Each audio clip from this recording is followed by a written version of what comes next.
What's up, everybody, and welcome to an all-new episode of Casters of Horror. I'm Chris Mess. I'm Shane, and this week we're diving into Infinity Pool. Whee! Yes. Diving on in. Splash. But before we get into the film, like we like to do every week, we've got a little bit of movie news. Yeah. So, not a whole lot to share this week, but we'll start off with this one. Bloody Disgusting reported that filming on Return to Silent Hill is starting very, very soon. Oh, really? Yeah. Wow, even I hadn't heard this. Yeah, I heard that you were excited about this one. I am excited about the movie, but I didn't know it was starting filming soon. Yeah, Christoph Gans is the director, and he has confirmed that Pyramid Head will be back. So it'll be interesting to see what they do. I don't know anything else regarding this film, like what's going to take place, what's going to be in it, or anything like that. Just, I don't know. The only thing I know is that it looks like it's going to be an adaptation of the second game. An adapter. It's pretty much almost universally praised as the best game in the series. The best game in any series. In any series ever. Topping Mega Man 2. No. Mega Man 3, which is Mega better than 2. Oh, see, I liked 2 better. And I think I have to say that I like 2 better because I beat 2. Okay. 3 I did not beat. So, yeah. But anyway, Silent Hill. They're going to be returning. I never played the second Silent Hill, so I don't have a clue who the main people are in it. I'm pretty sure Sean Bean will not be back. Yeah. So I don't know. I mean, you know more about the games than I do, but I liked the first one. I don't remember. I liked the first movie. It wasn't great, but it was good, and it was a pretty, at least visually, it was a very well done adaptation. Yeah. How long ago did that thing come out? That thing came out a long time ago. Yeah, man, I don't know. It's been a while. Wow. So now we're getting part 2. Yeah, so, finally. Anyway, also, speaking of sequels, Scream 6 coming to theaters here on March, March 10th, I want to say. Yeah, March 10th. I don't know what theaters you have around there, but if you're a collector of any sort, make sure you're one of the first ones to get in and see it, especially at Cinemark theaters. Because if you order a large popcorn, you can actually get a ghost face popcorn bowl or a popcorn tub. Really? And it's not just like, a bucket with like pictures on it and stuff. Yeah. It's actually the head of Ghostface, and the top of it lifts open, and it's stuffed with popcorn. Huh. Yeah, okay. It's pretty sweet. But yeah, Cinemark theaters. If you guys got one around there, I believe that they are going to be doing a VIP fan showing the night before on the 9th, but otherwise March 10th. Yeah, it's a fan event March 9th. So, but yeah. I mean, if you're a collector of any sort, that's definitely something to collect. It's pretty sweet looking. You gonna run out and try to get one? Hell no. No, I still haven't watched the last one. Oh, really? So I still need to see that one. And I haven't watched the last 5, I think. Oh, really? Yeah. Okay. Yeah, I know. That's one of those. I just skipped right by me. I have never seen any of those movies. I have not seen the last one, so I need to at least watch. I'll probably end up watching it just so I can check this second one out, and maybe we'll even do this newest one for the show, and you'll have to go back and watch all of them. Yeah. So yeah. Like you have time for that. I have time for that. Yeah. So I mean, as long as you know there's like 2 characters in the new film, one from the originals and one from like 4, I believe, that's now Okay. back. So, but beyond that, there's really not a whole lot to whatever. Yeah. But anyway, that's all I had this week for movie news. Movie news. But we might as well jump on into this film. Yeah. This week we are talking about, of course, the Brandon Cronenberg Infinity Pool. Just like every week, this is a full spoiler review. We take a deep dive into every scene, and we break down the things that we liked, the things that we didn't like, or sometimes we just kind of gloss over them because they don't matter. Yeah. But anyway, if you guys have not seen the film, please do so before you watch this, or stick around. It's story time. Yeah. So why not? Anyway, like I said, this was written and directed by Brandon Cronenberg, of course, the son of David Cronenberg. Brandon has done such films as Possessor, Antiviral, Please speak continuously and describe your experiences as they come to you. Is a long title, short film. Short film. Okay. Anyway, but he's done those. Anyway, this film there's a lot of controversy about this one this year. A lot of people, you either love it or you hate it. There's not really an in between. So Now, we'll see. my understanding with this one was they got an NC-17 rating on it, and then they tried to get that reversed and couldn't, so then they had to go back and edit the film a bit to get it down to R. Yeah. Supposedly there is an NC-17 version of it coming out, an unrated version. I'm sure, yeah. It did play at festivals, the unrated version of it. Okay. And it was critically acclaimed, but in order for them to put it out into cinemas, or at least widely released in cinemas, they wanted to get it down to R. As we learned from, our friend Uncle Creepy, you don't always have to go that route. Yeah. So anyway, do your art, people. So I would be interested to see how much more unrated we could get, but we'll see. Yeah. Maybe we'll find out. Anyway, we might as well jump on in. Once you get past all of the production companies that work on this, because holy crap, I'm pretty sure. And they list them like twice too, because you have all the opening like title cards, and then at the beginning of the opening credits, they list them all again. They list them all again, yeah. It's like, okay. And, not like, their flashy montage. It was just like, boom, boom. Yeah. Very artsy starting. Very artsy credits. The ending credits are the same. Very stylistic. Almost mid-century modern 1960s vibe to some of the stuff, but start out complete black, like black, and we hear someone mumbling the words. I think he said, "You can't feed yourself with white sand, brain deaf."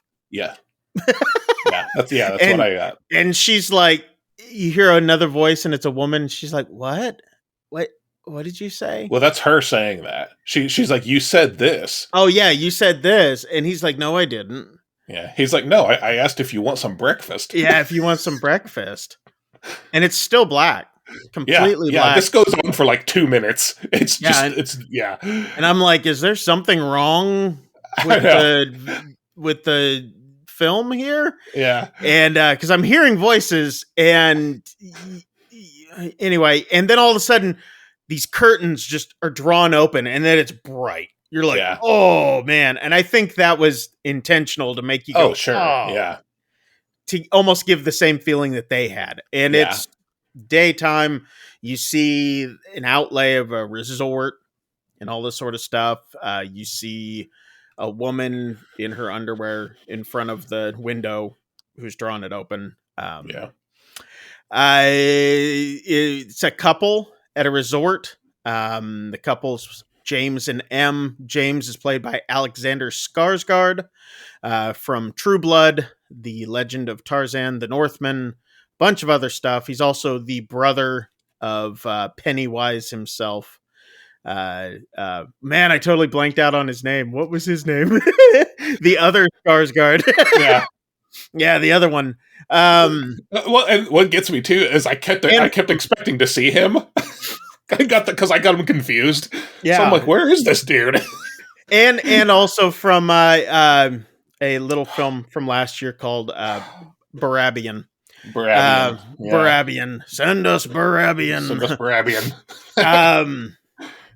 M is played by Cleopatra Coleman. She was on the show Dope Sick, in the films In the Shadow of the Moon and the show Last Man on Earth. She's also done some other things as well. We get this really ominous music playing, and these spiraling shots of the resort. Like it's kind of like zooming in slowly, but like spinning.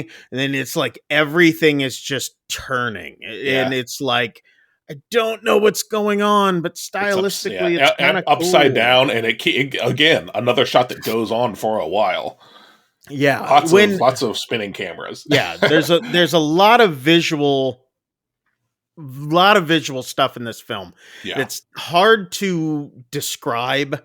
Yeah, as far as just, and some of it plays into the film itself as like almost like a character. The way that some of the stuff is filmed, because it evokes so much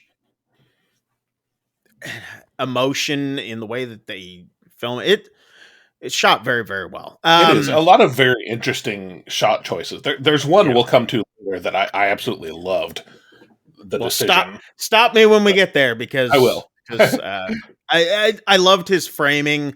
I love the way that when I was a photographer, well, still am a photographer, but I did it as a full-time profession for a while, and I saw a lot of things that he did that I was like, I used to shoot like that. These are the ways that I would shoot some of my shots, and okay, well, and some of my, all of them, and then I was working at a studio, and one of the guys that I was working for, he hated some of them, and he was just like, stop shooting like that, nobody will ever want to look at stuff like that. And I'm like, oh yeah, and those are the ones that always sold to people. It's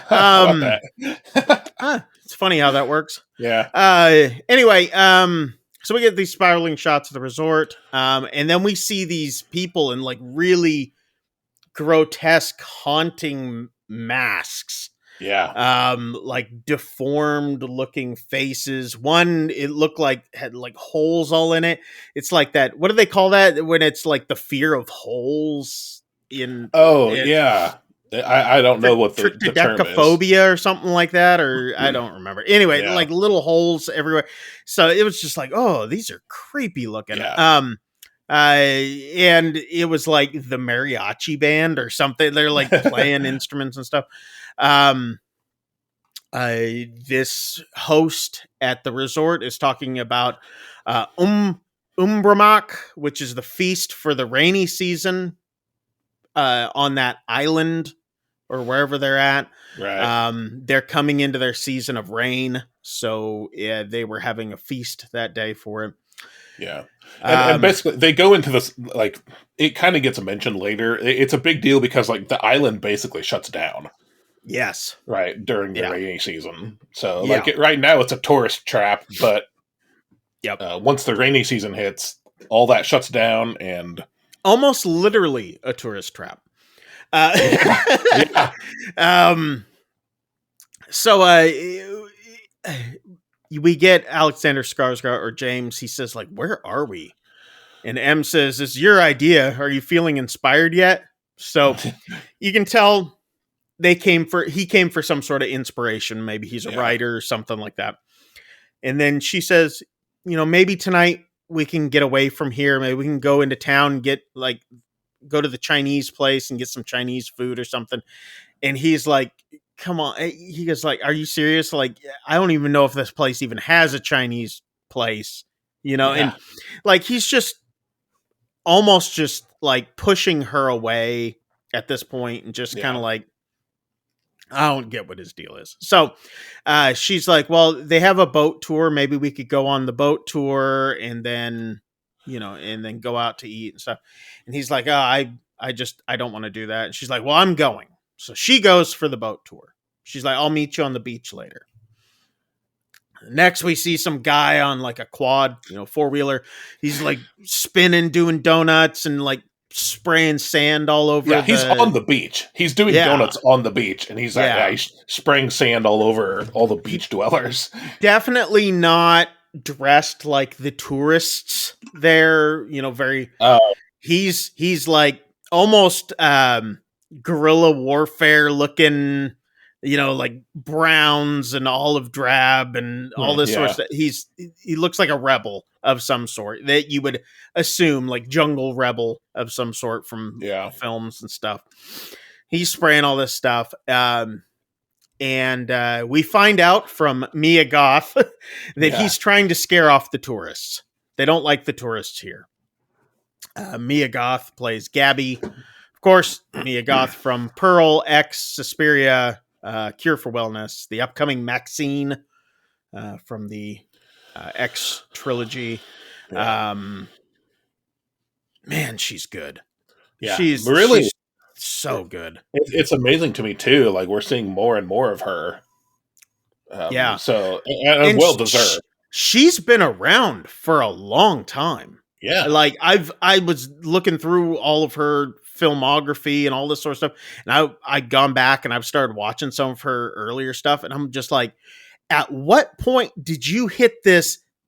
Hell yeah, I'm gonna go for it. Because it's like, once she did X, well, even A Cure for Wellness was kind of like her, kind of like this starting or tipping point, but then once she hit X, it was like, wow. She really took off. So, and really, really good. Anyway, Gabby says to James, she goes, I loved your book. And he's like, I'm sorry. And she's like, you're James Foster, right? I loved your book. And he goes, oh, thank you. Not a lot of people read my book. Yeah. And she introduces herself. She's Gabby Bauer. And she calls somebody over, a guy named Alban. And at this point, we don't know if it's a friend, a lover, or whatever. We find out way later that it's her husband. He's played by Halil Lespert. He directed Yves Saint Laurent, 24 Bars, and he also acted in the film Tell No One, but he's an actor and director, mostly a director. Anyway, Gabby then says, can I convince you to join us for dinner? And he's catching glances at her, rightfully so. And she goes, we should meet up at Yang's, which is the Chinese place. Yeah. And of course he's like, yeah, let's go. And so then we see later that evening, they're all there, all four of them, including M. They're having small talk at dinner. Alban is an architect. Gabby is an actress, but she does infomercials. Yes. Where she's the person who fails naturally, as they she's call it. She's the absolutely hilariously overacted incompetent one in those commercials. Yeah. And she displays that for them. And quite well, actually. James seems amused. M does not. And we still don't know M's name at this point. We do not know M's name until way later in the film. Yeah, I have it in my notes, but only because I'm like, screw this. I finally went to IMDb and it just looked it up.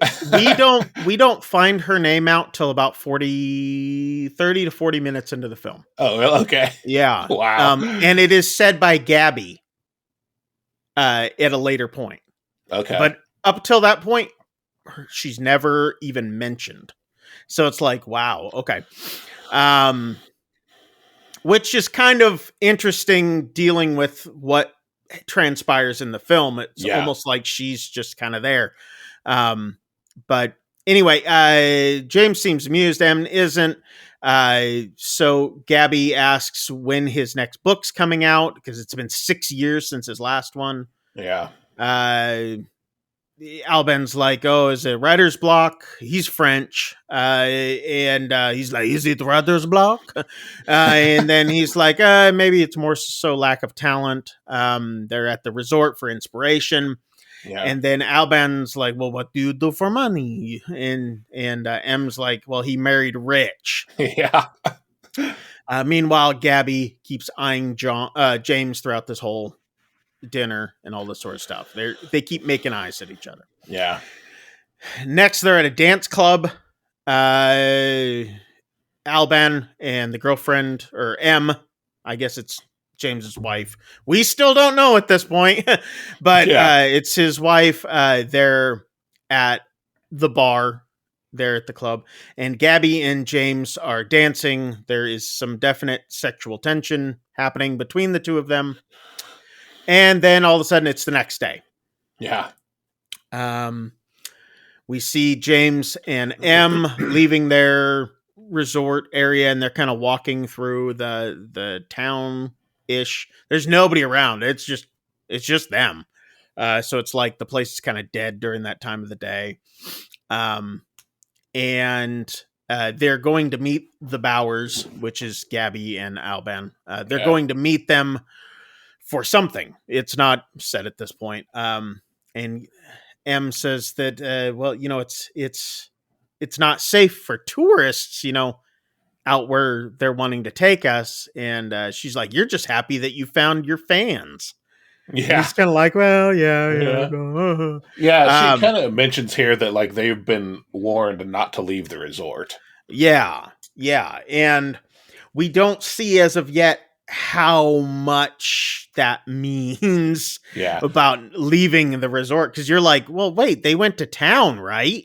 Yeah, I wasn't really sure. However, I think the town is within the compound.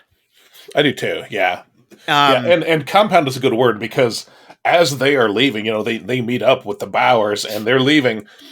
This is like a truly gated community, right? It's got a thick gate, and it's got barbed wire on the outside, you know, to keep people out.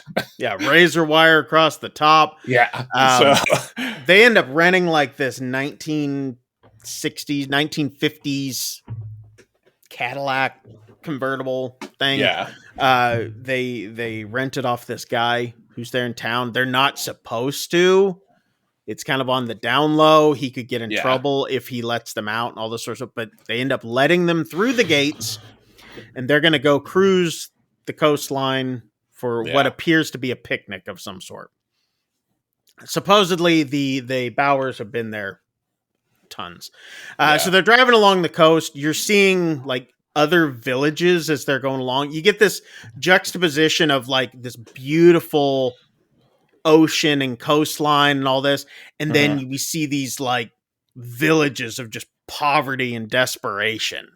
So it's like third world country, beautiful dumps, beautiful. You know, it's just like you can tell it's not a safe place. Yeah, it's a very, very beautiful countryside, but also very clearly something where people put in a lot of work into their land. You know, and it's slum is probably I don't know. Slum it kind of makes it sound like it's super populated, but it's very sparse. It's almost like looking at pictures of South Africa. Beautiful beaches and oceans and all this sort. But then you get this. It's one of the most biggest slum areas, especially down in Johannesburg and stuff like that. Or Cape Town is definitely like that. So anyway, they're going along. They come to this small beach area. They're long ways away. This is probably like hour and a half drive along the countryside, or it's way out there. And I'm sitting here like, okay, I think M was a little right to be concerned here, because now they're being driven out. Oh yeah, by these people that they met the day before. Yeah. So they get to this little beach. It's a crystal clear bay area, small little secluded thing. But then just across the road is like these abandoned, burnt cars that look like, somebody was like murdered in. Yeah. And then the whole thing was torched and all that. So it's like, again, that weird balance. We see James. James is staring at Gabby while she's lounging. Alban is cooking. M's just kind of there. Alban's like, "Would you like another sausage?" and James is like, "Oh no, I couldn't eat another bite." He's just like, I'm gonna vomit if I do. And Alban's like, "Oh, we are trying to fatten you up for dinner. Fry you up with some rosemary, and then M can eat your balls like a real marriage." And M's like, what makes you think I don't do that already? And then they're all kind of laughing and all this. Alban then asks M, why this guy then? Why are you with him? He has no money. And then we find out that she has daddy issues. That her father owns a publishing house. He's like, never marry a writer. And she said, I found the first broke writer that I could and married him immediately. So we get that he's basically living off of her money. Yeah.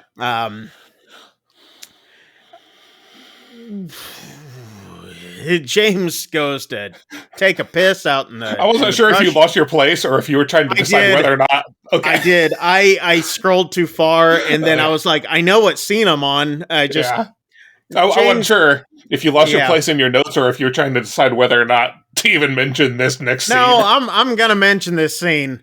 James is off taking a piss out in the brush. Someone comes walking up behind him. He's like, I'm almost done. It's Gabby. She walks up beside him. She kind of puts her chin on his shoulder, proceeds to reach around and jerks him off till he finishes, and then she just walks off. Yeah. And he's like, that could get a little more unrated, I'm sure. And it probably was. It probably was, yeah. Because really, what's going on, but you kind of see like the leaves where he's pissing on the leaves, and then you see other bodily fluid, and it's like, okay. There's a lot of bodily fluids in this film. Yes. A lot of them. And I've heard that about this film. And this was one of them, or two of them. This was two of them. Anyway, it was just like, no, that was just aloe vera that they sprayed on the ground. Could have been. Who knows? Night begins to fall. It's become dark now at this point. They're just now getting ready to leave, and I'm like, why didn't you leave sooner? Seriously. They're all drunk. Oh, yeah. Especially they're all Alban. Completely wasted. James is like, well, I can drive. And then Alban's like, all right, fine. You take the keys. And everybody else falls asleep except for James. James is kind of like nodding off in a way. We see the headlights on the car start to flicker. And I'm like, oh, man, here it comes. Yep. Finally, the headlights just go out completely. He's like banging on the car to try to get him to turn back on. And it does a couple times. Mind you, still driving. Oh, yeah. Yeah, along the coastline and all this sort of stuff. Finally, they're out completely, and he ends up smashing right into some dude who's walking down the middle of the road. Yeah. I'm like, why is this person walking down the middle of the road? But they were... it looked like he was crossing the road. Crossing from where to where, I don't know. Yeah, again, they drove through the middle of nowhere, but... hits him. The guy comes rolling up the hood, smashes into the windshield, back out onto the ground. James is like, everybody stay in the car. I'll get out and check. Of course, everybody gets out of the car. Yeah. The headlights are now on. I guess the guy hit the car hard enough to turn the headlights on. Yeah. And the man's clearly dead. His head is like caved in. Yeah. So although still kind of like twitching. So well, involuntary. Yeah. Yeah. Maybe the man was a snake. We don't know. He was like, M says, we need to call the police. And so does James. We need to call him. We need to call him. And Gabby says, no police. We're not calling the police. She's like, and then they're like, this is an uncivilized country. We're not getting picked up for this. It's very dangerous. We need to go. Yeah. And then, I don't, is it here or is it later that they kind of go into how this is like a super religious country? I don't remember. That's a little bit later. Is it? Okay. Because I didn't write it down. I just noted, this is the first, later. This is the first hint you get that like, this is, it's backward, but they're also like super strict. Yeah. It's a third world country, we hear. Yeah. She's like, she tells M, she's like, what do you think will happen? She's like, the police will rape you tonight if they get you. Yeah. Oh, sorry, grape you. Yeah. The police will grape you tonight if they get you. Albin and I'll handle it in the morning with Mr.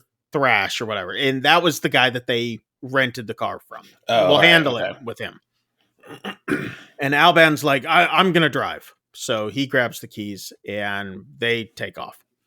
They end up ditching the car somewhere because they end up walking up to the gate at this point. So I guess they don't want to see, have any questions about the blood, the dent, the broken windshield, whatever. Yeah. So they come up to the gate. There's guards at the gate at a guard station. They're like, nobody's supposed to be outside the borders and all that. And they're showing their resort keys, passes and all.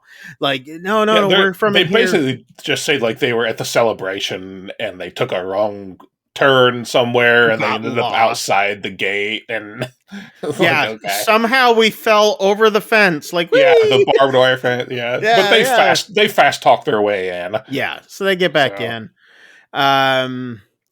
James ends up throwing up. He's like, he can't take it anymore. He's been holding it in. And Albin's like, we're going to be okay. See you at breakfast. So they leave. The next morning, James and Em are still asleep in bed, still with their clothes on from the day before, like they had passed out. We hear this banging on the door. Boom, boom, boom. Boom, boom, boom. And James is like, I'm coming. And they just keep pounding on the door. And it's the police standing there.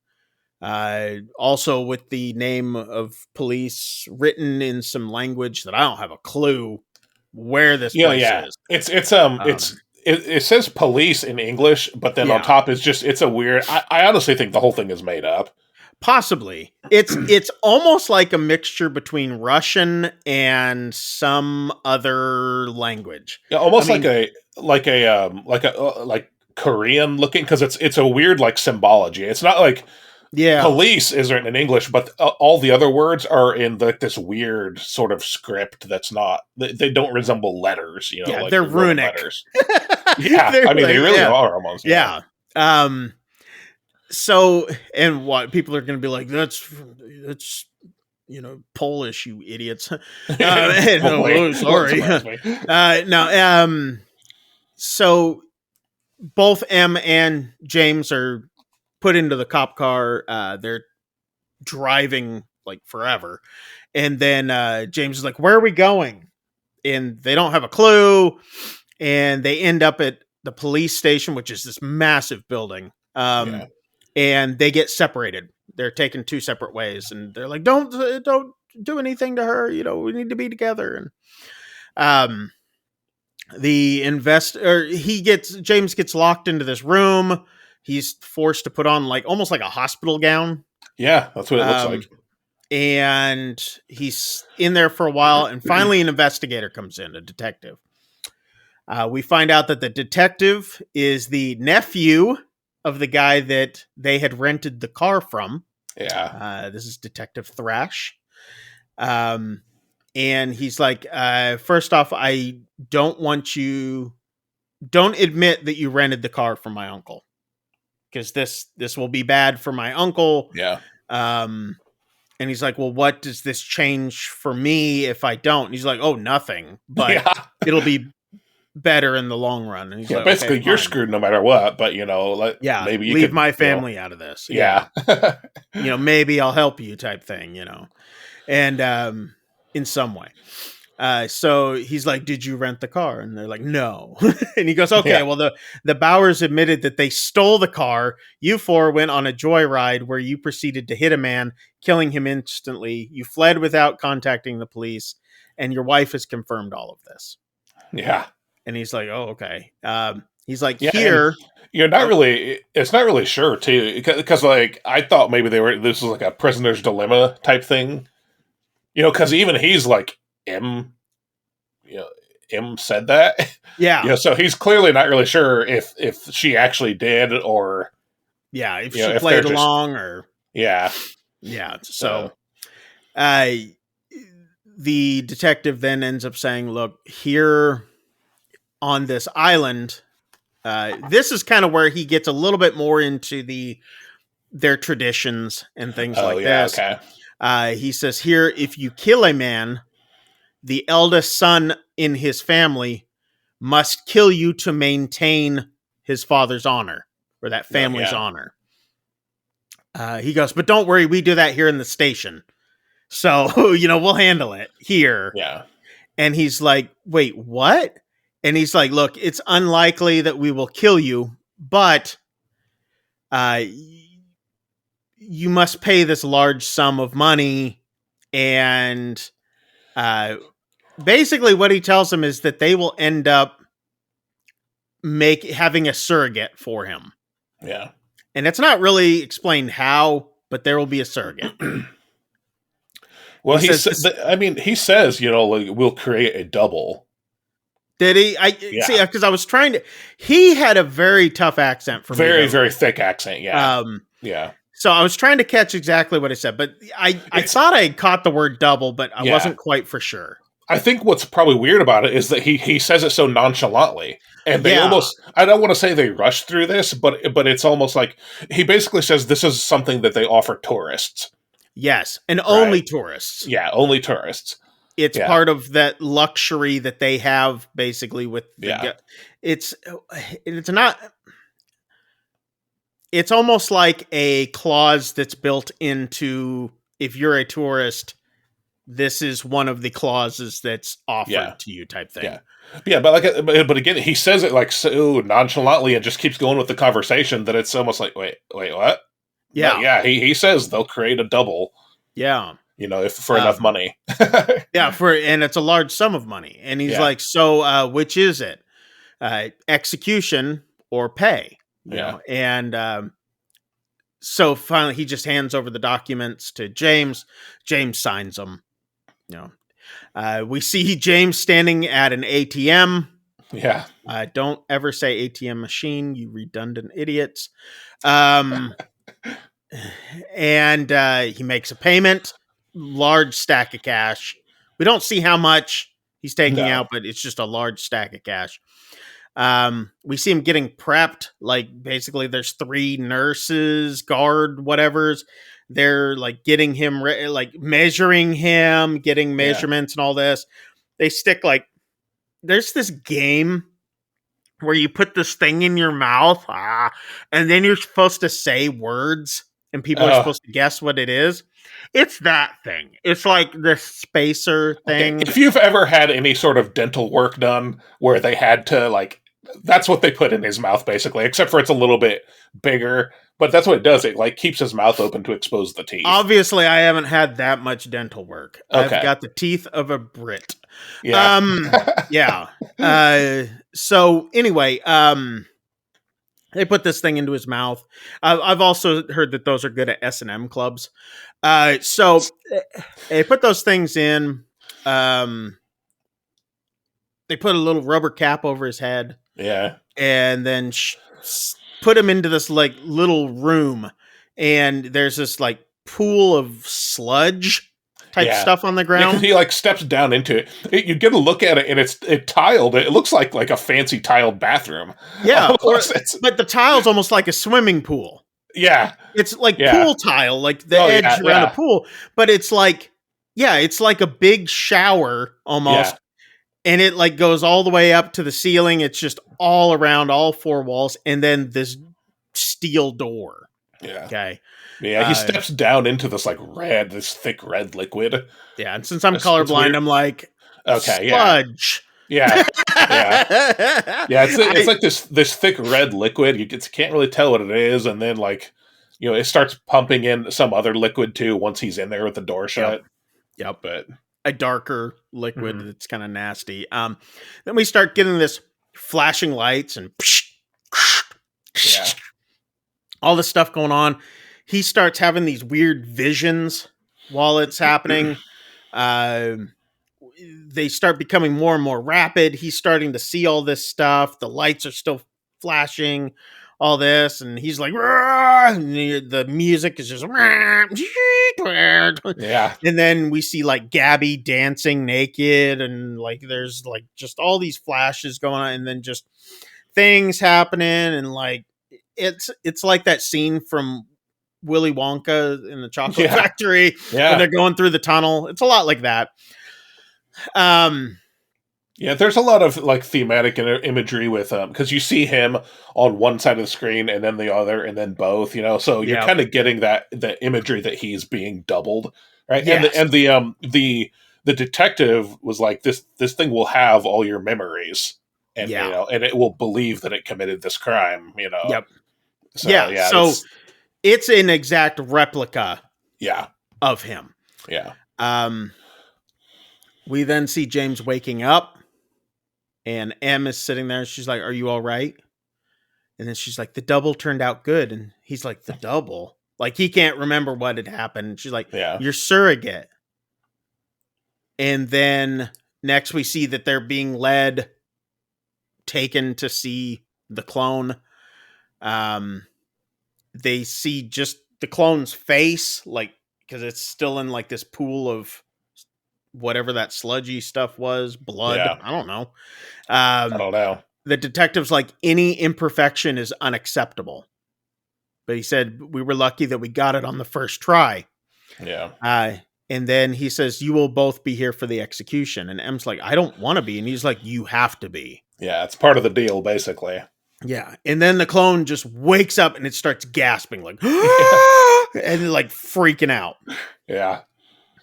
Next is execution time. We see James, or clone James, tied to a post out in the middle of this room, this big warehouse type room. Yeah. He's tied off to this post, almost like they're going to burn a witch. We see the family of the man that was killed sitting in these like little bleachers. And James and M are sitting a few rows behind them. Yeah. Watching. The son, who has to be around, they said his age. I think it was like 12. Yeah, something like 10 like that. Or 12 or something. Yeah. Something like he gets led into the room, and he's walking up and he has a knife. So literally the eldest son has to kill this thing. The clone sees what's going on and he starts begging for his life. He's like, no, please, please. And then at this point, you're like, wait, is he the real one? Yeah. Did they swap and all this sort of stuff? And then he's like, M, help me. M. And he's screaming. And then the kid comes up and just starts stabbing repeatedly. Just blood going everywhere, all this sort of stuff. And James is watching himself die at this point. M is freaking out, like M basically buries her face in James' shoulder. James, he's got this look on his face. It's just like he's fascinated. Yep. Right. And then it starts to zoom in on him. And like right before the camera cuts away, you kind of see this little crack of a grin. Yeah. He smiles. Like, and you're just, whoa. Like, ooh. That's messed up. The detective walks up to James and M later. in another room, and he's like, "Here are the ashes," and he hands the urn of the ashes of his double to him. He's like, think of it as a souvenir. Yeah. It's like, and okay. Yeah. Immediately we see M back at the resort, frantically packing. Yeah. They're trying to get all their stuff together to get out of there. James says, I can't find my passport. Yeah. She's like, are you kidding me? We have to get out of here. And he's like, I can't get out of here without my passport. So we realize he's stuck. I'm immediately thinking, liar. Yeah. Yeah, me too. As soon as,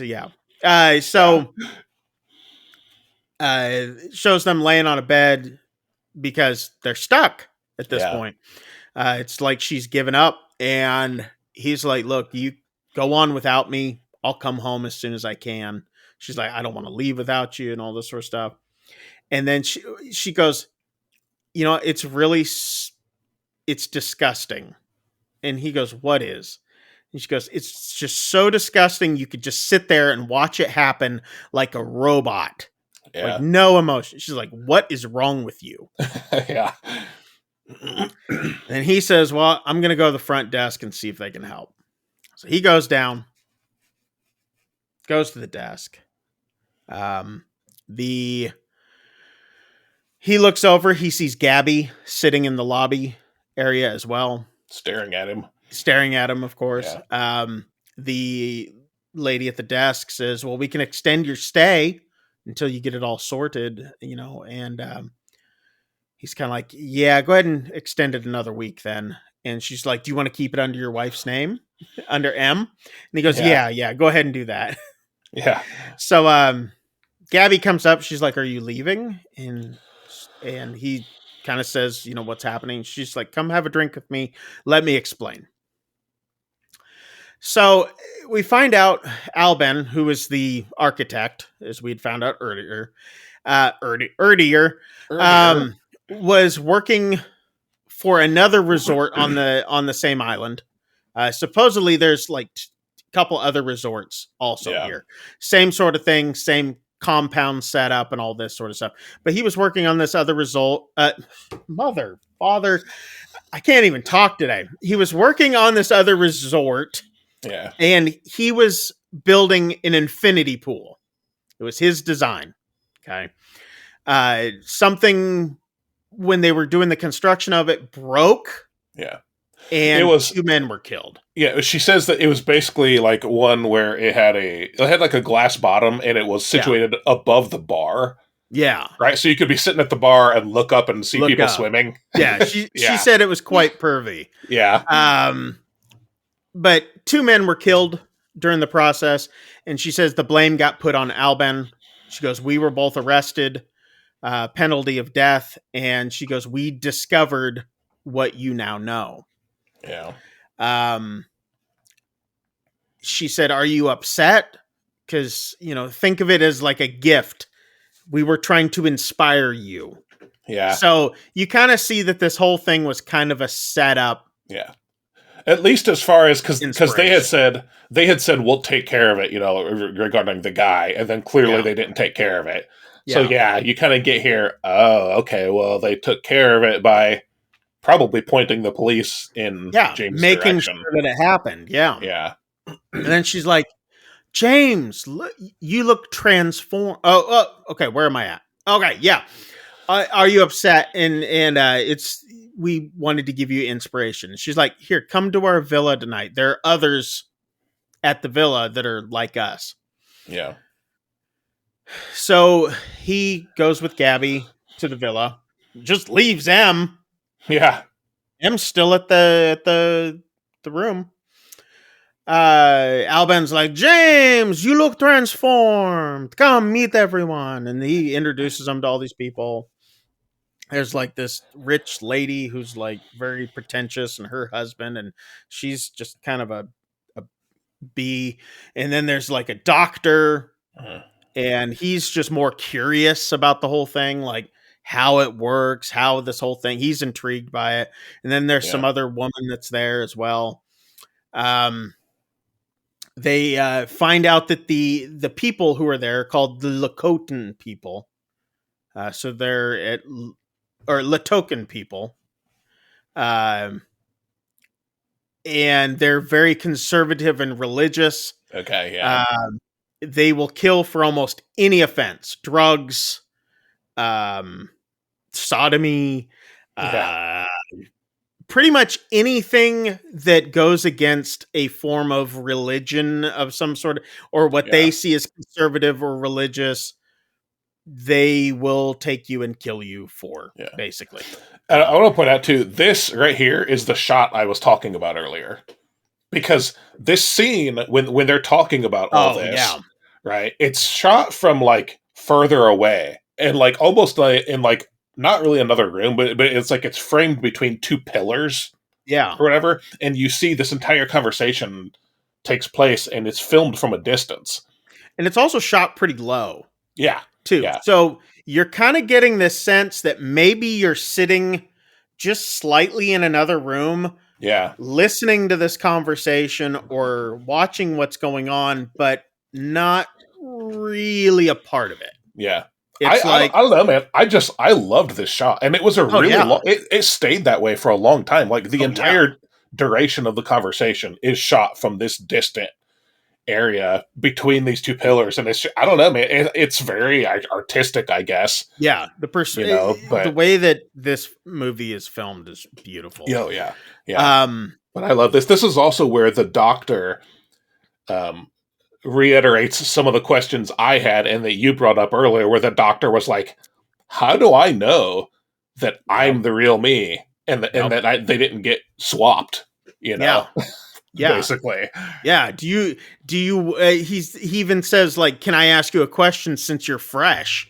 Do you worry that they got the wrong one? That they got the wrong James? Yeah. And then James responds, I can only hope. Yeah. Yeah. Well, and I don't know if it's exactly right here, but it's somewhere around here where he says something that still makes you question, and it's basically like how he's still feeling a little off. He's got a pressure right in here. Yeah, he's got a pressure right here. Yep. Yeah. So it's like, I don't, man. Yeah. Is it really him? Is he not? Yeah. James has to go to he's in the kitchen. He's splashing himself with water because he's still not, like you said, he's still not all there from the day. Yeah. M is calling him on his phone, and he just ignores it. Yeah. Gabby comes in. I'm like, oh, here we go again. I know, it's right? going to be on the kitchen floor. She's like, are you feeling all right? She goes, the first day is always difficult. She goes, will you trust me tonight? And all of a sudden we hear this gunfire from the other room, and you're like, what? Just everybody jumps. And then we come into the other room. It's not the doctor. It's the husband of the rich, pretentious lady. He has a gun. He's like, James, I hear you have a passport problem. I might be able to help you out. And he's waving this gun around. He goes, but if you play a game with us. Yeah, because basically he says he knows someone in immigration. Yeah, he has connections. So, yeah, but only if you play a game with us. Yeah. And they say, we need you to break into this neighboring resort owner's home and steal this medal that he won for, like, best resort, something or other, blah, blah, blah. And it was the resort, or the guy who had Gabby and Alban executed. Right. Okay, so it was at the resort. I wasn't quite sure what it is they were after. Yeah, it's like a medal, which later on we see, I believe it's Alban walking with it on. Oh, he's like wearing it around his neck, or one of them is wearing it. He's like, what do you say? And then he points the gun at James and he says, or we could just kill you right now so you don't give us away. Yeah. And James grabs a drink and downs the whole thing and basically puts it down like, I'm in type thing. Yeah. He's like, or is like Rick and Morty, you son of a bitch, I'm in. So they break into the gift shop there at the resort. What the guy with the gun like breaks in and he does like the hot fuzz type thing. He's like rolling on the ground with the gun pointing up, and he's like doing the like pointing at stuff because he's super drunk. And they broke in to get those creepy masks. They've got to disguise themselves. Okay, so they all get these creepy masks. They all pile into a convertible again. Very much Cuba like the cars and all that. It reminded me of Cuba a lot in this place where they were at. Big mansion. James tries to break into the home. Finally, someone just opens the door at the house. Yeah. It's like a guard, maid, I don't know. She opens up the door. James tackles her. They all come rushing in. They find the owner of the home, pull him out of bed with his lover. They get them all downstairs, like tie him up and have them down on their knees. They find the medal and all this. And later on, the rest of the group is out drinking and just kind of looting the house. James is standing in the room with the three that are down on their knees, and Gabby says, "Have you ever fired a gun before?" And he's like, "No." And so she grabs his hand and they point it at the back of the resort owner's head. Yeah. Like they're going to execute him, basically. They're just about ready to pull the trigger, and James refuses. He's like, "No, I can't do it." So Gabby takes it and she just points it like she has no issue. She just points it at the resort owner. Alban comes in. He's like, "What are you kids playing at in here?" And she's like, "Just a bit of chicken." And so he's like, "Here, have a drink, James, have a cigar," and all this. And then we see another guard at the house, and he's like hiding in the shadows with a gun. He's like psyching himself up. I'm like, why would you psych if you're a paid guard, you're just gonna like your guard, Yeah. So he's like psyching himself up. Finally, he makes a move. He starts shooting at him, gets Alban in the leg. Gabby then shoots the guard, kills him. The lover of the owner gets shot in the tit and dies, and it's just like there's just people dying. Next thing we're seeing an Indian Bollywood dance, and it's like this group of people, and you're like, where did this come from? We see the group back at the resort, and they're like dragging Alban. He's like having a hard time because he got shot in the leg and in the side. They're trying to get them back, and supposedly they're back at the resort. This is entertainment for the night type thing at the resort.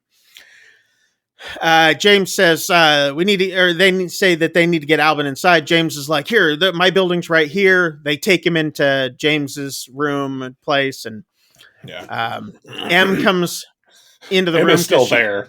Yeah, and she hears all this commotion, and she screams because they're all wearing these masks. Yeah. And James is like, it's okay. And he pulls his mask off and he's like, "Get towels." Next, we see all 7 of them, the group plus James, not M, but not the group plus James are all in prison. Yeah, and they're in the prison, that same room that James was in. They're wearing those hospital gowns. Yep. And most of them are treating it like it's no big deal. They're just joking around and laughing like, "Oh, I'm thirsty. They could have given us some water and blah blah blah." Like, "Oh, we've been in here forever and all this." And James is kind of sitting there like, he's kind of distraught almost. It's like he's kind of confused, not quite knowing what's going on. How they can be so nonchalant about all this. The doctor in the group is trying to analyze everything and process it and all figure it out. But he's saying that it's almost poetic how all this happens and all. It's the reason why they have it figured out and the US can't figure out how to clone properly and do all this is because they found the poetry in it and the art in it, and we've taken it too analytically. And The detective finally comes in, and they're like, finally, we've been waiting for hours. And he's like, do you feel inconvenienced? And he's like, our country is not a playground for foreign children. He goes, you have tested the limits of our hospitality, and today I'm feeling inspired to make a statement. Yeah. And you're like, uh-oh. And one of them's like, yes, please. Yeah.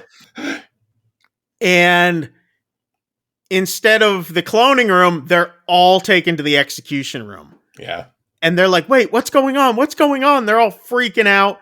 Yeah. Like, how can you do this? It's like we paid and we did all this sort of stuff, and you're just taking it and they're screaming. They're like, we'll pay. We want to pay. We'll give you the money.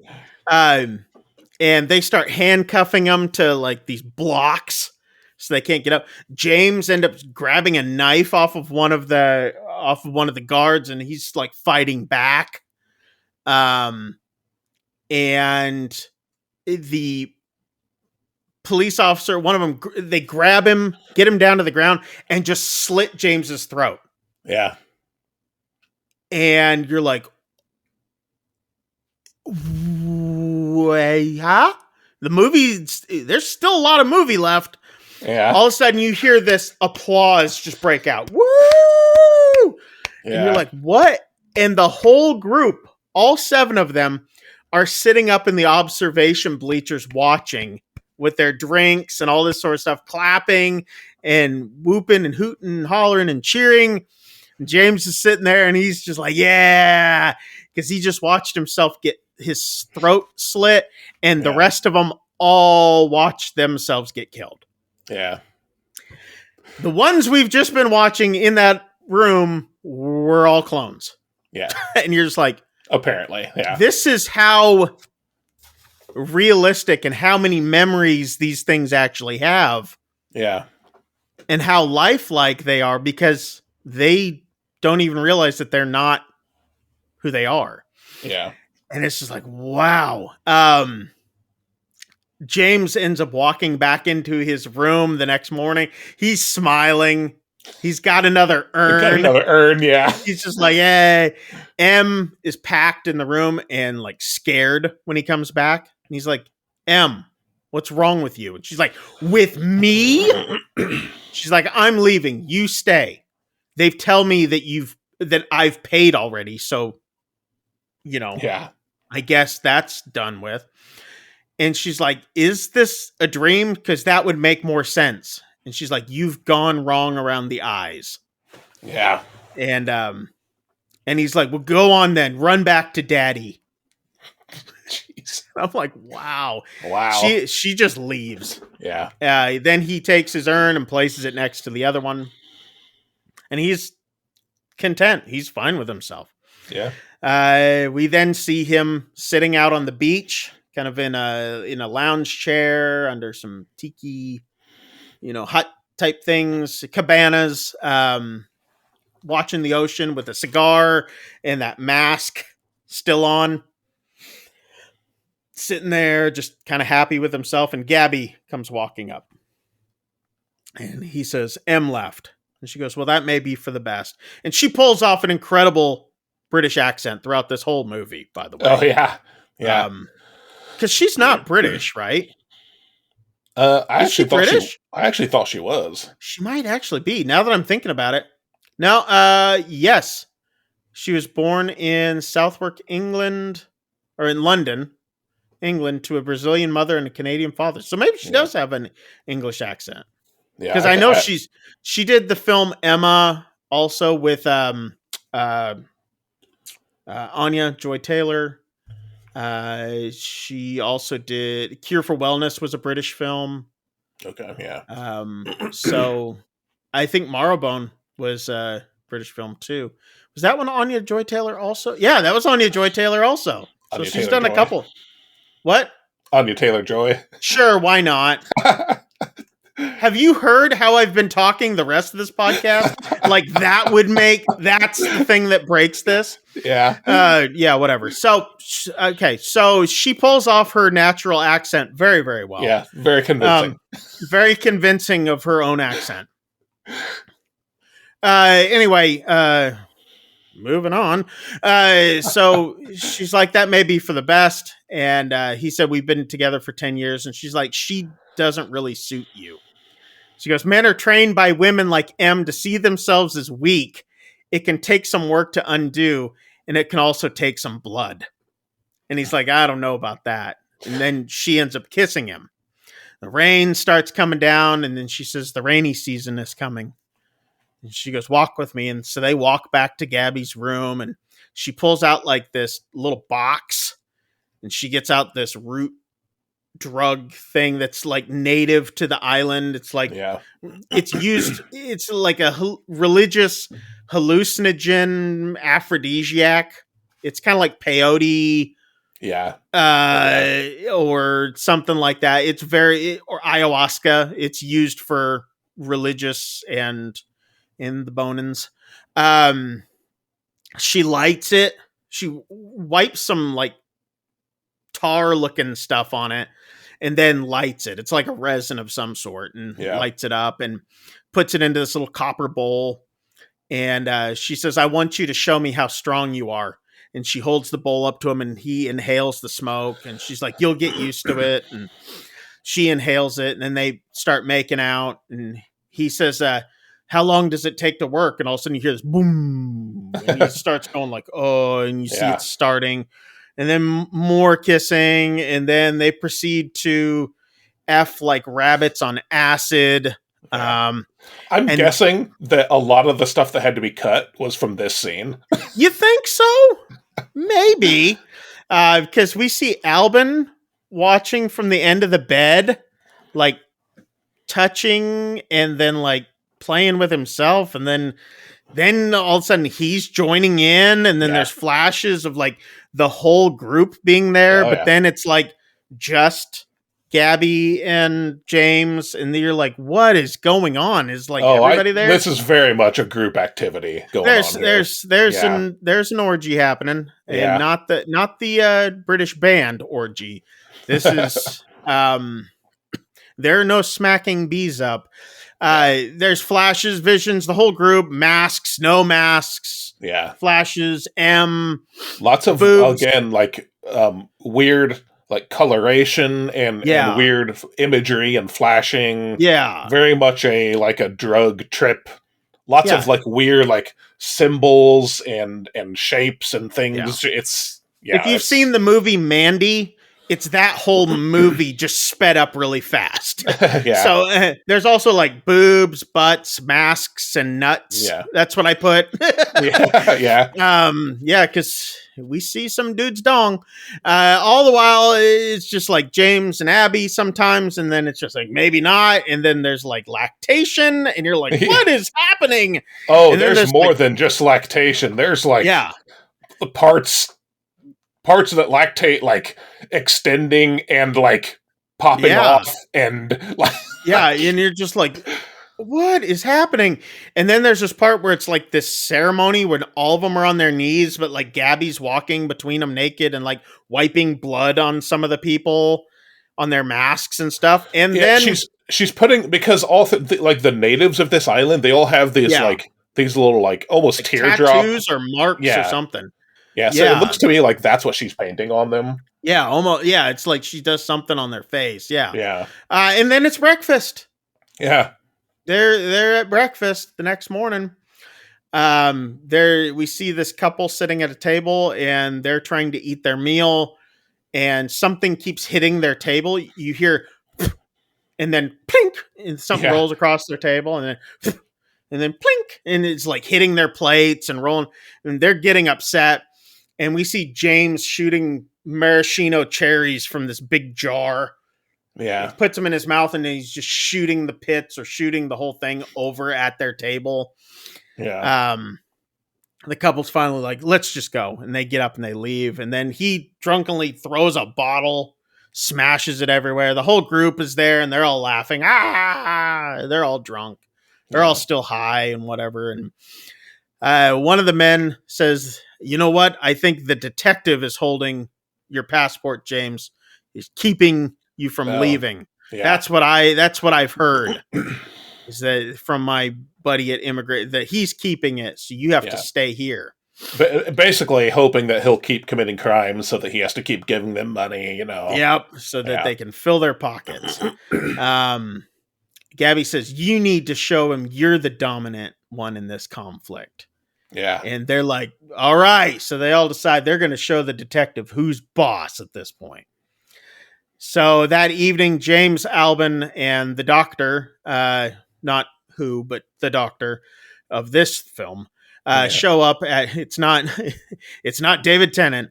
They show up at the police station. They're supposed to keep watch. He's still drunk as a skunk.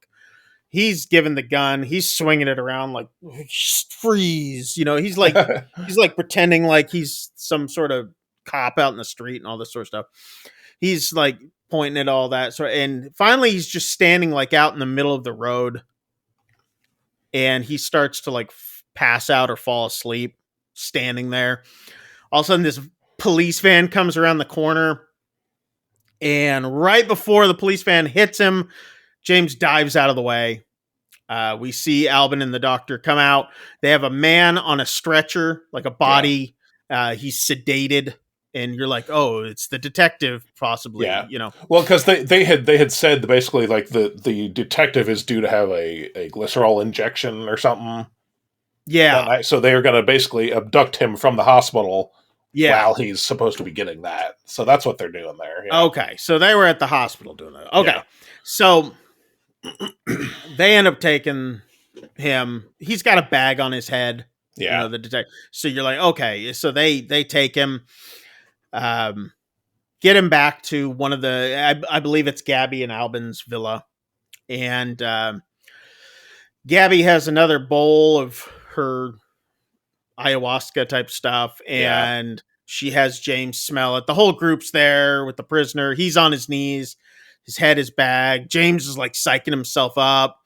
He's sniffing the drugs, and he's like, woo, woo, and he's like dancing around, and then he's like making his own music, like horror music, like dun dun dun dun dun, in all this while he's dancing around, and he's like pouring alcohol in the detective's head and all that. And Gabby's like, show him your strength, James.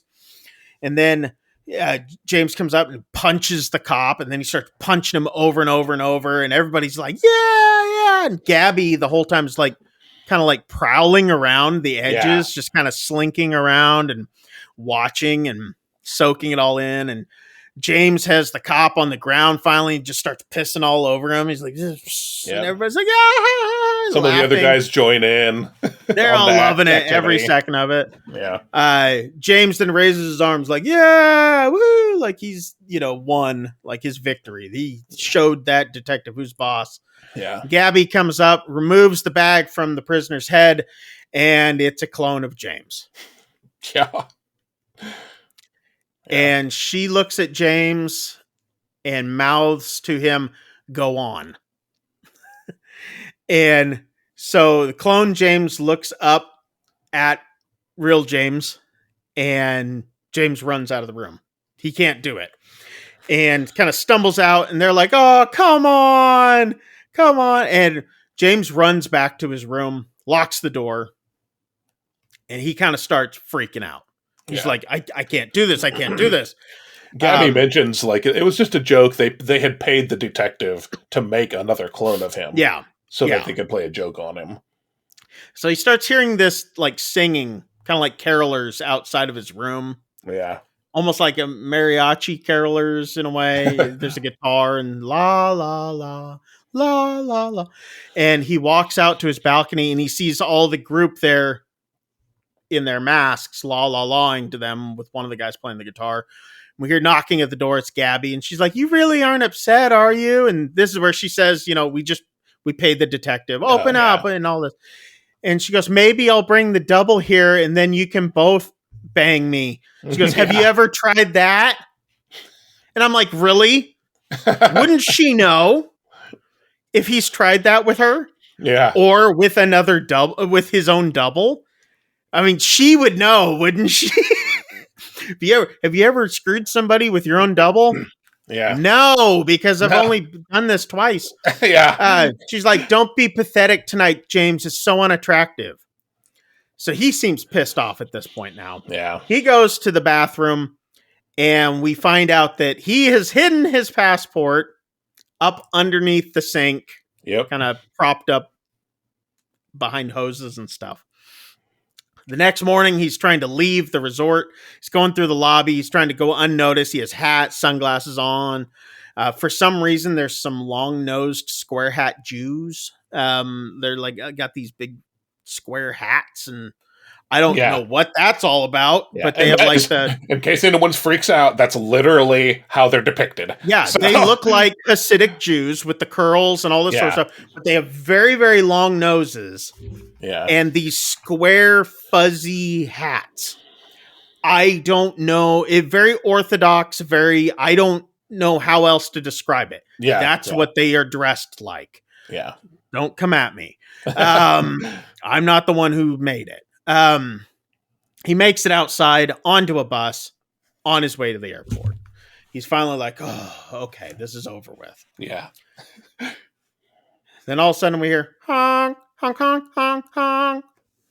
And we see this car pull up alongside them. And it's Gabby, Albin, and the doc pulling up beside the bus. And Gabby just kind of waves at James. And then they slow down and pull back.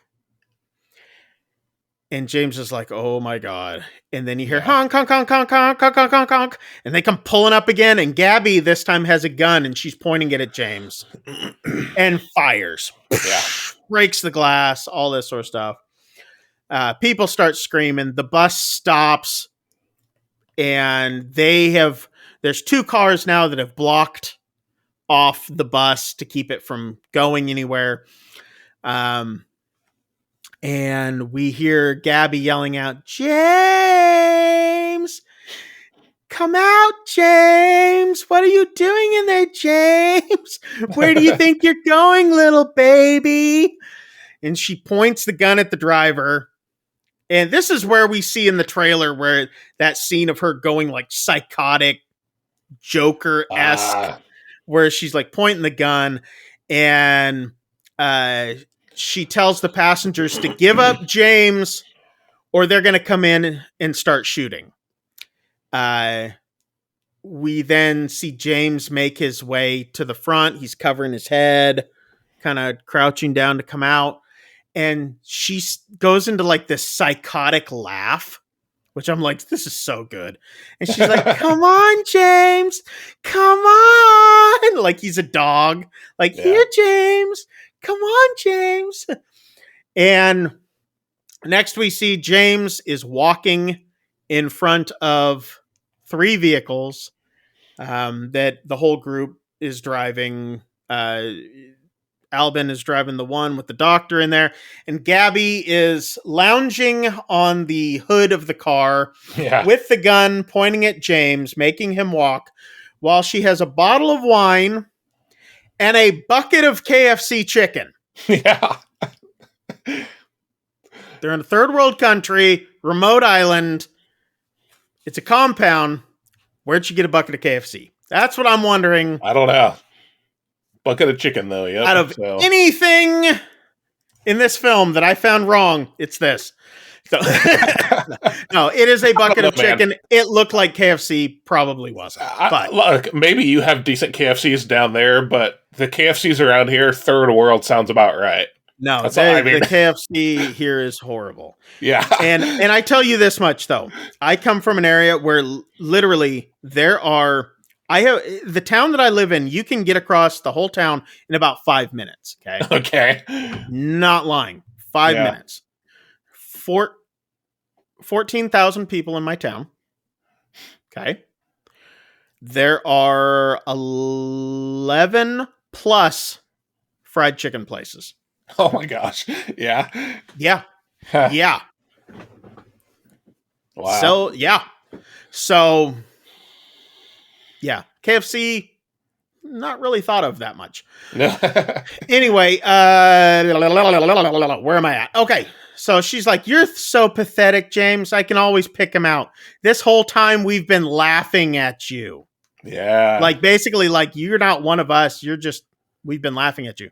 She goes, you're just a bit of fun for us. Oh, and by the way, I never read your book. Yeah. And this is what makes him mad. He turns around like, are you kidding me? Yeah. And I'm like, and she's like, in fact, I found a review to read to you. And she starts reading like this horrible review of his book. Okay? Yeah.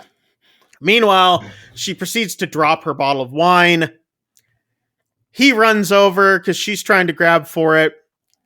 He wrestles the gun away from her, drops to the ground and all this. He then runs off into the bush or the brush that's up alongside the road. And the whole group is laughing at this point. She picks up the gun, just starts firing aimlessly into the brush. Yeah. And one of the stray bullets ends up catching him in the leg. The group starts honking. Bah, bah, bah, bah, bah, bah. Come on, James. Come on back. Bah, bah, bah, bah, bah, bah. This goes on for a while. Yeah. Finally, night begins to fall. He's still like walking through the tundra. He comes across like this field, like this open field and a farm. And then two women see him, two of the farmer women that are there, see him as he collapses. James proceeds to wake up in like this farm bed. It looks like he was taken in by these people. He wakes up in this bed. It's kind of almost got a fever. He's kind of sweating at this point. And you see this young boy watching him sitting on a stairwell. He's just kind of looking and watching from the corner. And then it hits you that this is the son of the man that he hit. Yeah, that's what I wondered. Yeah. And this is the kid who killed the double. Yeah. The kid starts walking closer and closer, and he starts smiling. And not like a good smile. It's like this. No. I'm going to get my revenge finally. It's a vindictive smile. This kid recognizes him, yeah. Yep. He then puts his hands around James's throat, starts choking him. James then grabs the kid by the face. It looks like he's going to gouge his eyes out almost, but then starts like peeling the kid's skin away and pulls the kid's skin off of his face. Yeah. And below his face, it's still his head and everything, but it's M's face below it. And we hear M saying, M, please help me. Then we see flashes again, like, psh, psh, psh, psh. Yeah. And then we get M laughing over the top of him. And the whole group is surrounding M, like laughing at him. And M is there just laughing. And then we're back in the resort room and they're still all laughing. And then M splits James's head in two. And we see the car wreck happen again. And then James wakes up. Yeah. And he's in that farmhouse again. And he looks over. The kid's not there. He gets up. He's like, hello? Hello? And he's walking. He gets outside and it's nighttime. He's like, hello? Nobody's coming around. He starts walking through the dark and it goes like completely black. Again, it's like pitch black out. And then 3 sets of headlights come on. And we hear, he emerges back from the dead. And it's the whole group standing there in front of the cars. Yeah. And Albin is like, come along. It's okay. It's going to be okay. Come on. And Gabby says, today we're going to fix you, James. I know it's been hard. Believe me, we're on a mission of mercy, and it's time for you to shed that disgusting mind of yours and find out what kind of creature you really are. Yeah. Bring the dog. And then we see the one member of the group that we haven't seen a whole lot. The one lady that I was like, I don't know who she is, but she ends up pulling this leash and you're like, oh, okay, there's going to be a big dog. she's carrying that bowl, that copper bowl with the ayahuasca type stuff in it. Yeah. And leads the clone James, the one that they had gotten earlier, leads him on a leash on all fours like he's a dog. She then lets the clone inhale the drugs, and he's like, and he starts like growling and you're like, oh, okay. Gabby says, the dog is here to help you complete your transformation. And then she reiterates what she had said earlier when they were on the beach. Only through blood can you release your past, when she said about, through blood. And he's like, I don't know about that. They hand James a knife, Alban does. And Gabby says, sacrifice the dog, James. And he's standing there and he's like, no. And she's like, kill the dog. And she just yells at him. And the group's all standing there and watching. And they're all dressed like in tuxedos and like nice dresses and all this sort of, like really dressed up at this. Like it's this big ceremony almost. And then James says, you pick it up. And he grabs the knife. Or actually, he drops the knife first off. He's like, F you, F all of you, and tosses the knife down. And she's like, pick up the gun, James, or pick up the knife, James. And she raises a gun, points it at him. She's like, it's for your own good. And then he's like, you pick it up. And he grabs the knife and throws it. And he goes, fetch. Yeah. And then the clone just attacks James, tackles him, starts fighting him. James finally starts fighting back. And then he punches the clone in the face and then just keeps going. Bah, bah, bah, bah. Bashing its skull in till it's just like he beats this thing to death and then keeps beating. Like it's this pile of mush at this point.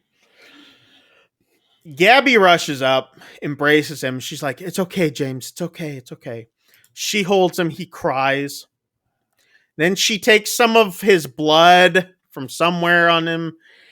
And then she pulls one of her boobs out, rubs the blood on her teat, and then makes him drink from her nipple. Yeah. And then he starts to feed like he's a baby, and she's like caressing him. I'm like,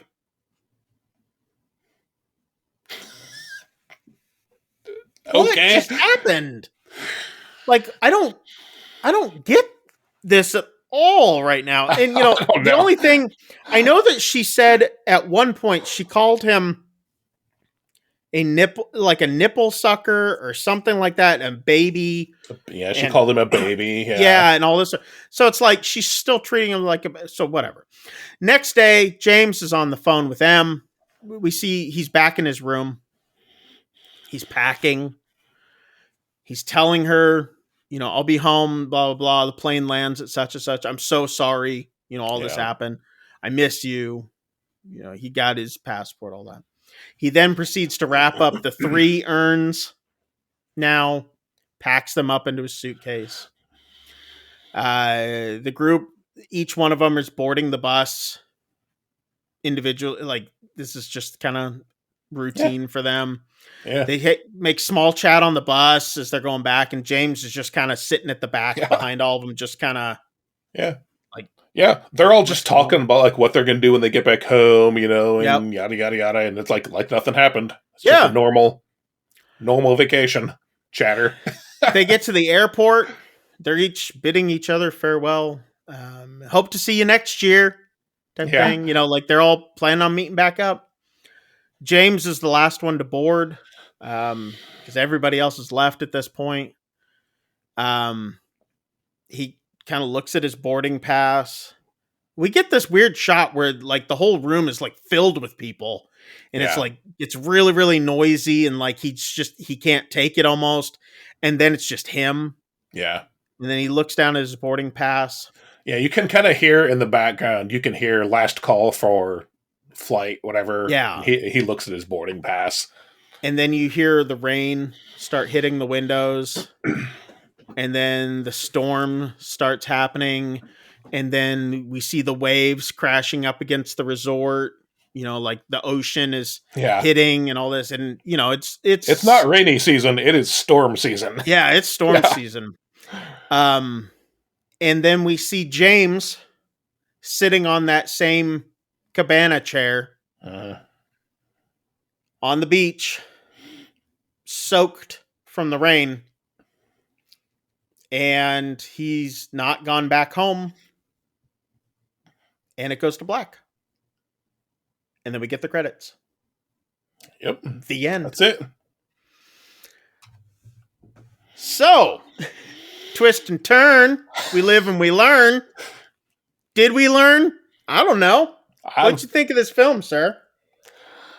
I really liked the first half of it. Okay. And then after that messed up orgy scene, I don't know, man. Kind of fell apart for you? For me, yeah, the film, I wouldn't say it fell apart. It was more just like, okay. It was fine. I think a really fascinating premise. And like I said, I enjoyed, the first half of it. And then it just kind of like, I don't know. I don't really feel like they did as much with the premises as they could have. And I don't know. It was fine. I didn't dislike the movie. It's just like, yeah. Okay. I saw Uncle Creepy wrote his little review on this because he watched it actually the day that I watched, or the night before, I think. Oh, really? And he said that he had just watched the film, and I said, I'm watching this later today. And he was talking about how he loved the first act, thought it was great. The second act, he's like, what the F? Yeah. And then the third act, he said, just fell apart, is what he thought. I could see that. To me, I think what Brandon was trying to explain through this whole thing is that there really is no resolve to this when it comes to pleasure and addiction and becoming completely so masochistic and to the point where you will choose your drug of choice over anything else. Oh, yeah. To where it's going to be a detriment to everything. The literal only thing that I did not get about that, well, besides the why is he sucking on her boob, because that didn't make sense to me, was how is he going to pay if he stayed? Okay. Yeah. How is he going to continue to pay for these other clones if he's still trying to get his jollies in the future? Yeah. If he's going to be cut off from M.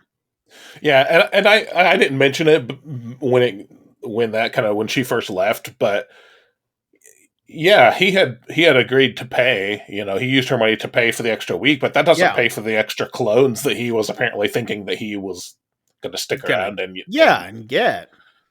So that was kind of messed up too. So yeah, I mean that part to me left me kind of questioning, like, okay, so what? Because it's almost like he's thinking, what in the world do I have to go back to? Like it's almost like he has nothing to go back to. Why would he go? Yeah. Because he did not seem to find any sort of enjoyment with M. No. Anymore. If he ever even did. Yeah, he ever even did. Yeah. Because, was he just using her for her money? What? And that's kind of the impression I got, but. So, to me, it was this gut-wrenching reality of how some people can be so into themselves that they just cut everything else out. Well, and I think too, you could argue it's yet another look at just the absolute depravity that people will go into if they have so much money that they don't know what to do with it. Yeah. And I loved it. I liked this film. I liked all of it. There were some really weird points, that's for sure. Oh yeah. But I'm down for weird. I just But I don't know what that weird thing that came out of her nipple was, though. In that one scene, that was just, I was just like, whoa, yeah, because it almost. Have you ever watched Doctor Pimple Popper? That show I'm when aware of it, they're but squeezing the stuff. It was kind of like that. It was like this weird pus type. But I was like, are they taking that as what are these clones really stuffed with? And are they, I don't know. It could, there's a lot of different ways it could go. I liked the film. I thought it was really, really good. From start to finish. The ending to me was a little more, I don't know if I want to say metaphoric as opposed to, or is it allegoric? I don't know. Allegorical. Yeah. Yeah. So as opposed to actually giving you this is your resolve, it was more so find your resolve in this. And it was kind of taking this kind of deeper, weird meaning, as in they're not going to stop. No. They're going to continue on. And it appears that he has given up everything else and he's going to find a way to make this work for him. So, yeah. And I honestly thought that particular aspect of the ending worked. I mean, oh, yeah. If he had just gone back home, it would have been like, yeah, okay. Yeah. I thought it would have been weird if he had gone back home. Yeah. But so, no, I thought that was fine. For me, I wouldn't necessarily, I do kind of agree with what you say, Uncle Creepy's take on it was. I don't necessarily know that I'd say it fell apart so much as, for me, it just went from something that, like, I like this, I like where this is going to, oh, okay. Yeah. You know? No, I get that. Let us know what you guys think. Yeah. Put it down in the comments below. Infinity Pool. Did you like it? Did you love it? Did you... make sure while you guys are down there. I would be curious. I don't know that I'd watch it, but I'm curious about an unrated cut because this was not nearly as messed up as I went into it anticipating it being, based on what I heard. Yes, and the cut of the trailer. The cut of the trailer presents this as a totally different movie than what I feel like we actually got. I do have to agree with that. Because it does seem much darker and more depraved with the trailer than what it ended up being. Yeah. I agree with you. I would be interested to see the unrated cut just for that sheer fact of going, how much darker or how much weirder could this thing get? Yeah, because I honestly thought this. I think this is one of those things where, you know, when you watch a trailer before watching a movie, it's always going to be like hit or miss of whether or not you're getting what you think you're getting. With this, I honestly just thought that there was going to be a lot more really, really messed up things going on. Yeah. And it just, I don't know. It wasn't, and even from hearing people talk about the movie, I kind of thought that. And then it was like, oh, okay. I mean, there's some weird scenes that you could chalk up to being like drug induced. But But beyond that, it was just... Yeah. But anyway, let us know what you guys think. Write it down in the comments. Also, make sure while you're down there, hit like and subscribe. And tell us what other movies you guys think we should check out. Things that are coming up soon. And speaking of coming up soon, here's some other films coming up right about now. These are films that are in theaters, coming to theaters, or coming to streaming, VOD, or physical copies somewhere near you. Let us know if there's anything on this list that you want us to cover. Yeah. Or say something else, like, I like your shirt. I don't know. Just comment something. Damn it. Anyway, like we like to do every week, we like to take this segment we call Real Stories of Horror. 2 weeks in a row, sir. Ooh, creepy music playing. These are stories of things that have happened in real life that creeped people out. Horror of some aspect. This one actually came in from a Redditor. They said that they remembered one Sunday morning, this girl's brother and her brother and her were watching TV, and someone knocked on their door. They lived in an apartment that was pretty much nearly empty all around them. The owner of the apartments hadn't rented out the second floor, They lived in a 2-bedroom apartment with a kitchen and a bathroom by the door, just kind of giving you a feel of the place. It was a small apartment, but with a big window that faces out to the door. So when I heard someone knocked, I checked the window and saw my father standing outside. I was proceeding to go to open the door when my mother grabbed me and pulled me away from the door, screaming for me not to open it because they didn't know who it was. She said, "It's Daddy." She freaked out, went to the window, saw the dad standing out there, and checked the peephole, still seeing the dad. She proceeded to get more and more terrified and told the kids to go to the farthest room away in the apartment and not to come out.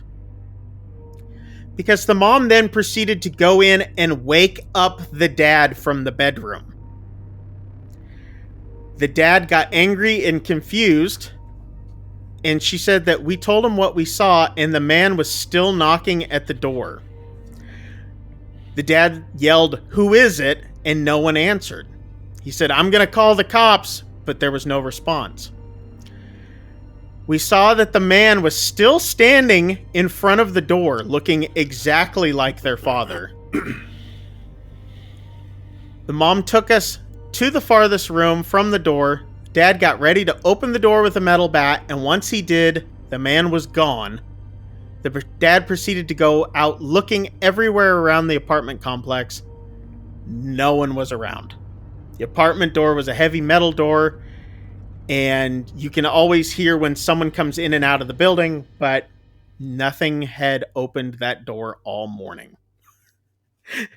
Huh. So there was a man standing out in front of their door that had looked exactly like their father, which both the brother, her, and her mother all saw. Jeez. Yeah. Wow. So much so, she was just going to go open up the door. Yeah. Crazy. That's creepy. Crazy. If you guys have a real life horror story, write it in to us. You guys can write in to castersofhorror@gmail.com or write it down in the comments below. And while you're down there, make sure to hit like and subscribe. Lastly, like we like to do every week, we do a little bit of pick or pass. This is something that we've come across in the last week or so that has caught our attention in the horror world. And we like to tell you whether or not you should pick it up or pass on it. Shane. Yes. What you got for this week? What does Alter have for us this week? So it's actually not going to be from Alter. I know, right? I had something randomly pop up into my YouTube feed this week. This is a video from 14 years ago. Wow. Yeah. Apparently was pretty well known back then. Okay. For something that kind of made the rounds on YouTube. It is a found footage, one of those classic found footage horror things. Very, very cheaply shot on a cheap phone, so some of the shots are like kind of grainy looking. Yeah. It takes place at night. It's called No Through Road. And it's basically, it says that, on December 17th, 2008, 4 17-year-old boys were found dead in their car at an abandoned farm 10 miles from their hometown. Nice. What you get is the events leading up to that, and it's basically just these kids, they're just having fun, goofing off, driving, and they go through this tunnel that basically says it's private property, and then they just kind of get stuck there. They keep driving, but they ended up like going in circles and stuff, and just weirdness starts to happen. But I was super impressed with this thing for being a sort of little like home movie, cell phone shot, found footage thing. It was actually pretty tense and terrifying and extremely well done. So nice. That's my pick for this week as something that YouTube knew about, over a decade ago, and I somehow just now finding out about it. But No Through Road. I'd say it's worth a watch. It's only about 10 minutes long. Nice. It's very a good nice. one. I'll have to check that one out. Yeah. I tried doing a found footage film when I was probably about that same age, about 17 years old. Oh, it was bad. It was really bad. Like, I didn't even get through, like, we didn't even finish filming it. It was that bad. Okay. And at that time, I didn't have any editing software. So I was trying to, like, put it all together through just, like, take one VHS tape and another one and try to, like, get them to where it was, like, recording the right time at the, it was, it was so bad. It was so bad. I got better. Anyway, speaking of way better filmmaking than that, and actually using good cameras and stuff like that, I have a pick for this week. It's Eli Roth's "A Ghost Ruined My Life." It is a TV series on Discovery Plus that he does. It's an ongoing TV series, which is great. But he takes true stories of people who have had ghost experiences and things that have happened to them. And him and his team go and recreate these stories and shoot them just like a film.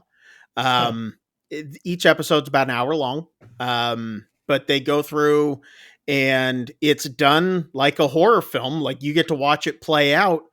But then during this horror film, you actually get the real people talking about the experience. Like, it's set up like interviews with them, and you'll see where different things happened and all this sort of stuff. And they'll take you to the different spots, and they talk about, like, you get the real people, but then you've also got the people who are portraying them and as the actual film.